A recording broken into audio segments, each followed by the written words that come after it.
الكلب ده اتربى زي الأمير من يوم ما اتولد. كل ما رجليه تلمس المياه الساقعة الخادم كان يحط قماشة على الأرض، ولو وقع منه أي حاجة الخادم كان يحطها له على طول في بقه. حتى لما كان بيحتاج يقضي حاجته لازم يدوروا على أنظف خادم مخصوص عشانه. حتى في أيام المطر كان بيجري بره ويلعب، ومهما كان شقي كان برضه المفضل عند الملكة. باقي الكلاب كانت بتنام في سراير صغيرة، لكن هو كان بينام في سرير الملكة. ومع الوقت الملكة بدأت تستبدل صورها مع جوزها بصور للكلب. الكلب كبر بسرعة، وفي يوم الملكة منحته لقب أول كلب ملكي. بعد فترة رئيس الولايات المتحدة ومراته زاروا القصر وجابوا كلبتهم معاهم علشان يعملوا جواز ملكي. الملكة سمحت للكلب إنه يختار عروسته. هو ما كانش عاجبه أي كلبة، لكن الكلبة دي عجبته جدا. بسرعة استحموه وجهزوه وبعتوه أوضة العروسة. الكلبة كانت متحمسة جدا، كانت بالفعل قاعدة في عربة الفرح، لكن الكلب كان عايز يقعد لوحده.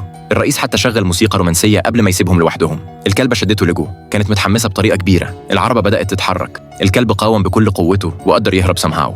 رمى شوك قدامها، لكن الكلبة اتحمست أكتر. مرعوب جري الكلب وخرج من الأوضة، استخبى تحت ترابيزة الوليمة، لكن هي تبعته لهناك كمان. الاتنين جريوا تحت الترابيزة، وفجأة الكلب اتلخبط ووقع وعض الرئيس بالغلط في مكان حساس جدا.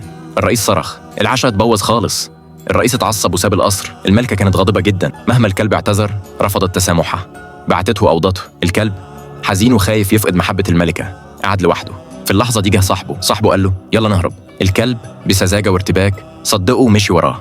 اتجنبوا الحراس وهربوا بهدوء. صاحبه قال له يلبس طوق علشان يخبي هويته الحقيقية. الكلب متوتر بس واثق جري معاه لحد ما وصلوا للقرية، لغاية ما وصلوا لكوبري. الكلب بص وراه ناحية قصر باكنغهام وحس بالندم. في اللحظة دي صاحبه ضحك ضحكة مكرية وزقه من على الكوبري ورمى حجر كمان علشان يكسر التلج اللي تحت.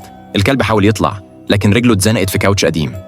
حاول تاني لكن جسمه كان بيجمد، وببطء الكلب الملكي غرق في المياه السوداء. هل هينجو الكلب